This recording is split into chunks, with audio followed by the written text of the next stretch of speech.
You have a lot of ghostwriting work and writing songs with Illmind. Mm-hmm. Can we get a little bit deeper into that? Like, what is the actual job of a ghostwriter?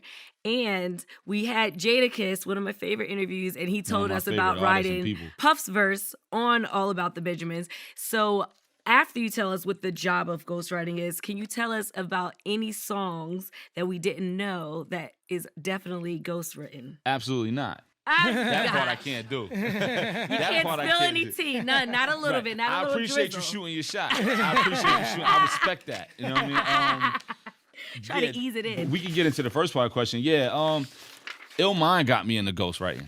What happened was I always felt like that's what Terrence said too. He said he be fucking with Illmind. They be writing the ill shit. Yeah. yeah. Meezy's my brother, man. That's my brother for real, man.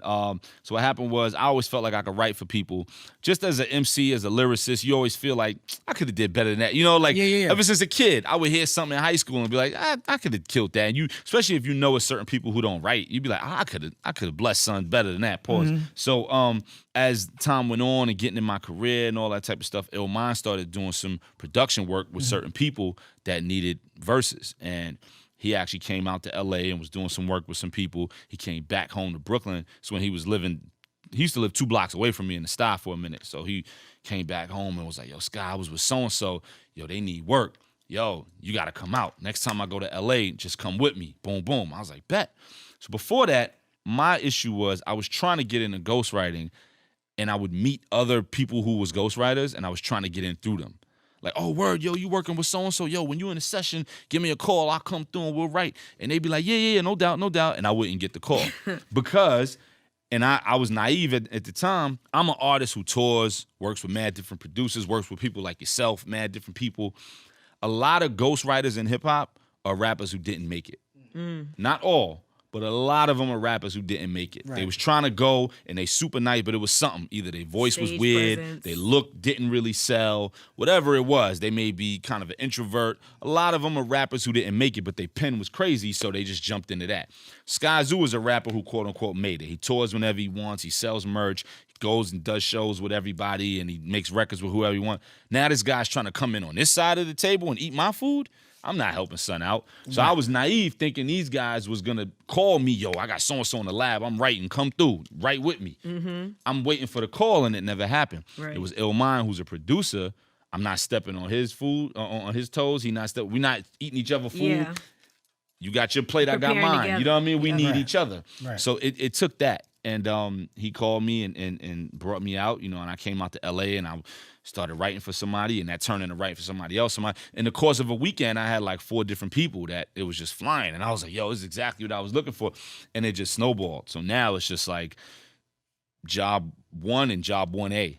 Like, as much as I write for myself, I'm writing for other people. That's dope. How do you capture the pen voice of other rappers? I listen to a lot of what they already did. I tap into them vocally and sonically and, you know, all that type of stuff. And like I said, I do everything tailor-made. A lot of times I could listen to a record that somebody else wrote, and I could tell who wrote it. I'd be like, oh, so-and-so wrote that. Because it just sounds like them. Right. It sounds like a record they could have spit themselves, but they just sold it to whoever. Right. And I refuse to do that. And you know the community of writers at this point. So. Right, exactly. And my thing is, it's a tailor-made suit. So if you come into my tailor shop and all that, you're like, yo, I want a yellow suit with brown and purple dots. I want to look like Steve Harvey. Right. Like, I would never wear that, but if that's what you want, I can make it. I'll hook it up. Yeah. So it's the same thing where this is suited just for you. You want some trap shit, you want some so-and-so. I would never say all this, but cool. You know what I mean? Like, if you know my music, you know I don't use the N-word, like, ever. Yeah. But yeah, you don't ever, and that's impressive. Thank you. Why is that? I mean, that's probably a whole different discussion. I don't knock anybody who does. I just look at the history of it, and I look at the weight that it holds, and I don't feel it's worth the trade-off. I feel like it was this, but then we turned it into that. But is it worth the trade-off when you have people who don't look like us that's like, well, you guys said it. Mm-hmm. I don't think it's worth the trade-off, but that's me personally. That's not a knock on anybody, whether it's my brother Qua, anybody else who uses it. It's not a knock. It's just my how personal. did I get involved in this? No, I'm just saying. You're using the word. No. I'm just playing. But, you know, so that's just me. But just going back to the writing, I don't talk about certain things. I don't use the word, but if I'm writing for somebody, I'm not like, yo, you know, I'm gonna write this for you, but I can't use the N-word because that. Nah, man, you came in this tailor shop and you want this yellow suit, whatever. Hey, that's what you want to wear. Let's do it. That's interesting because you're not saying that. You're not like, it's not like I can easily do this. I just choose not to. And I challenge myself as an artist because now I've removed a crutch for a lot of people. Yeah. A lot of rappers got off with rhymes. They rhyme wasn't hot, but because they said nigga at the end of it, yeah. so they'd be like, it's the easiest thing to lean on. Right. As a rapper. Right. Yo, it's the easiest word to lean on. I'm sitting on my couch, nigga. You act like a grouch, nigga. It's the easiest word to lean nigga. on. Like, it's like. It's so crazy. It's the easiest word to lean on, Yeah. man. And, you know, so for me, you know, that's a lot of what, when you mentioned the record earlier, I was supposed to be a trap rapper. A lot of that's about that. Like, I could go this way, but I choose not. That's why at the end I flipped it and threw the trap record in there. You rap like a trap rapper. 100%. I encourage everybody to listen to this song. It's a great song. Thank you. That person talking was Sky Zoo. I've been hearing about him for a long time. Can't say I listen to his music because I don't. Too many rappers out here hey, takes a while for me to get to people. But I will say this. I have heard his name in circles over the years. I have heard about how great of a lyricist he is, and I appreciate all the insight he gave right here. And it tells you everything you need to know about the music industry. This is such a great clip. So go follow Sky Zoo. Go listen to his music. I'm going to go stream it after I get off of this to make sure that I pay respect and put a little bit of money in his pocket as well. But I'm really going to talk to y'all about ghostwriting in the music industry, specifically in rap. There's 3 things I want you to focus on in this video. And I think anybody who's in the music industry or is curious about the music industry is going to want to stay for this entire thing. Before you do that, make sure you hit like, make sure you share, make sure you comment, make sure you subscribe, make sure you follow, make sure you save, make sure you watch the entire video. And then once that's done, make sure you watch another video on my channel because session time on YouTube is massive. My ducks, my swans, welcome to the pond. My name is Dorian from Group82University.com, and right here we got Sky Zoo exposing music industry secrets like ghostwriting. Now, for those y'all that don't know what ghostwriting is, when you have a song like, let's just say, Bout That by Dorian, and you hear me rapping the lyrics on Bout That, and they're my lyrics because I wrote them, but what it would be if I didn't feel like writing or if somebody else heard that beat and write something dope, but they thought my voice would sound better or I could get the cadence better or whatnot, they would write the lyrics for me and I'll recite them. It's no different than a script writer for a TV show. It's the exact same thing. But in the music business, specifically rap, this is like a cardinal sin. Can't nobody have a ghostwriter. Why? Because back in the day, rap wasn't really considered an art form. Because art forms in music, you had to be able to play an instrument. You had to be able to sing, or you at least had to be able to dance. And most rappers couldn't do any of those things. So therefore, it wasn't art to a lot of people. Still to a lot of people. Because the only thing that you had was your words. That's it. How creative can you tell your stories using your vocabulary? So if you got somebody else writing for you, you can't sing, can't dance, can't play an instrument, and you ain't writing your own words, my nigga, you ain't shit. And so this is exactly what happened when it came to people getting demonized for having ghostwriters. Back in the 80s and the 90s, even the 2000s, you know, if you had a ghostwriter, your career was done. But then we had something happen in 2015. Aubrey Drake Graham was exposed for having a ghostwriter, Quentin Miller, by Meek Mill. Now, y'all know I ain't no beef type person. I ain't into none of that stuff. I love Meek. I love Drake. I'm glad they still cool with each other. And what's the song? What's the song, man? It's on Championships. Show them how to do it. Whatever. Y'all know what I'm talking about. You know, write in the comments. I know y'all say it as I'm singing it, but you know what I'm talking about. But they rekindled their relationship. But at the time in 2015, Meek called out Drake for having a ghostwriter. And this is when the time of, oh God, you got a ghostwriter? What? Nah, you can't be here. But then Drake showed that it don't matter what I got. When I decide to get to it, y'all ain't in the same league as me. And, you know, and the rest is history. But with that said, a lot of people have frowned upon it. I don't. And these are the reasons why. Number one thing I want you to take away from this clip, and why I don't really frown on ghostwriting, other artists ain't really gonna help you like that. When you try to find out how to do things in this industry, no one's going to help you. I'm literally probably one of the few artists out here that's helping other artists that I don't even know that I'm not gonna make any money off of. because that's just naturally who I am. But if you want to know how to get something in this business, you can't ask another artist, because if they don't know how to do it themselves, they're not going to share it with you. I'm going to give an example. Sync licensing, right? I got millions of streams on Spotify. I went #1 on iTunes. I got 100,000 subscribers on YouTube. I got a lot of fans all over the world. Yet, none of my songs have been placed in TV shows or video games or movies. Why is that?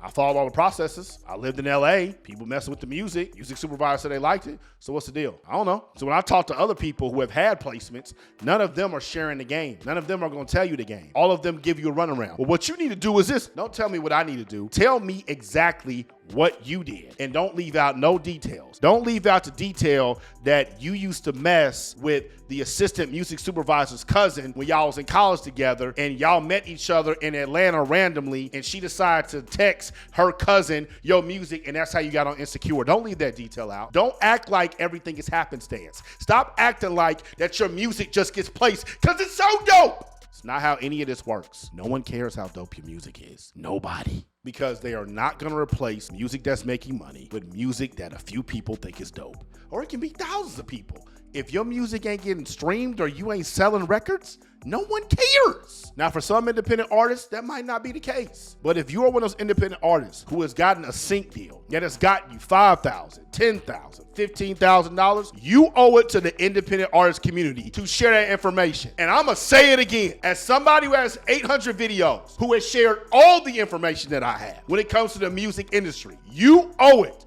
to make one video that is in detail about how to get your music in TVs, movies, and video games, and proof that you actually do it, and show us the checks. If not, shut the fuck up talking about it. Number 2, every creative skill can be monetized. You heard what Sky Zoo said. Most ghostwriters are rappers who didn't make it. So that shows they're a little bit older, because pretty much everybody makes it now, because you can have fans through streaming and Instagram and YouTube. But no matter what skill you have that's creative, it can be monetized.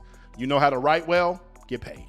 You know how to mix well, get paid. You know how to master, you know how to sing, you know how to beatbox, you know how to market on social media, you know how to draw, you know how to do graphic design, you know how to do short form content, you know how to cook, you know how to train people, you know how to set up shows, you know lights, you know how to DJ, you know how to set up tours, you know logistics, get paid for it. Everything can be monetized. You don't have to be an artist. There's so many other jobs that are needed in the music business. A lot of y'all watch my videos and you're not in the music business, but you're interested in the music business. Whatever it is you do, you have a skill that can get monetized inside the music business. And if you learn how to present yourself to an independent artist and you show them how your skill can help both of y'all make money, what reason do they have to tell you no? These dudes probably wanted to be Jay-Z, but they realized that wasn't in the cards for them for whatever reason. And now they get to write and hear their songs on the radio and hear their songs in videos and hear their songs on tour and all that. And they got royalty and publishing checks coming in for the rest of their life, while that artist has to go and perform to get paid. Like T-Pain talked about in my Clearing Samples video. He said he don't mind giving up 100% of his publishing because he's gonna get $60,000 a show. That's great. I want the show money. I want the publishing money too. Number 3, and this ties into number 2, but I really want y'all to understand this. Don't work for free. There was a time where working for free got me everything that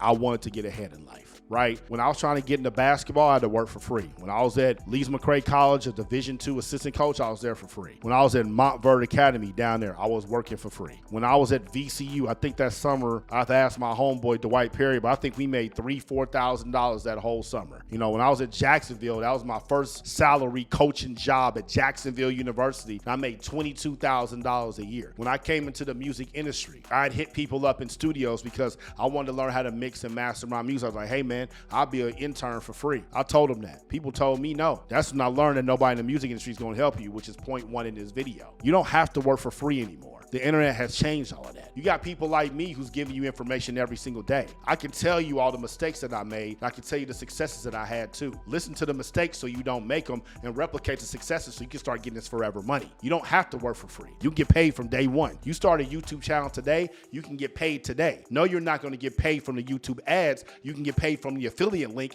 that you put inside the description box that is relevant to that video, and whatever it is that's relevant to that video, when it gets served to that demographic, they're going to click click the affiliate link. If you got a video talking about the top 5 dog foods in the world, put affiliate links from Amazon of the top 5 dog foods that you're talking about. Anybody that Googles the top 5 dog foods in the world, probably as a dog, probably wants to buy the food, they're going to buy from your link. There's no reason to work for free anymore. If you're a singer and they're going to offer you a sync deal, don't let them offer you peanuts. Know your worth. If you're a rapper, you might not be the best, but you got a really dope pen. Somebody wants your verse, you charge them for that, and you make sure you get publishing and you get royalties on that. Do not give away your creative skills for free. Do not give your creative skills away for less than what they're truly worth. You need to know your worth because you need to be sharing information with other people. That's why I keep telling y'all to come on the internet and talk about what's going on. How the hell are we supposed to know if y'all don't talk about it? The only reason a lot of y'all know this stuff in the music industry is because I talk about it. I don't give a damn. Why? Because I do all this myself. Ain't nobody gonna take no money from me. I can always find a way to go make some more money. So if you're somebody that wants more information, you gotta give information. Talk about the skills you have. Talk about how much it is. Show proof. You know what? Do this in the comments right now. If you're a dope songwriter, put how much a verse is from you in the comments right now. You a dope beat maker, put how much it is in the comments for you right now. Mixing engineer, mastering engineer, chef, nutritionist, stylist, publicist, photographer, whatever it is you do, put your prices in the comments right now and tell us why you are worth that. And tell me you won't get a client if you truly are worth that. That's all it is. Because you know what that's called? Marketing. Surprise, surprise. That's why my first class at Group 82 University was how to market your music on social media. Because that's the only thing that's going to set you free. That's the only thing that's going to get you ahead. That's the only thing that's going to get you consistently paid. Sky Zoo, you heard him talk. He works with big producers. He works with big artists. He tours. He sells merch. He has his career. Y'all see all the stuff I'm doing in addition to my music. I have my career. But for those y'all that are still trying to figure it out, you got to market yourself. And the best way to do that is in the comments of this video and to go by my class, how to market your music on social media. If you on Instagram, click the link up top. You on YouTube, click the link in the box. Mouth the pod. Y'all stay true. Scroll. Scroll. Scroll. Scroll. Scroll. Scroll. Scroll. Group82University.com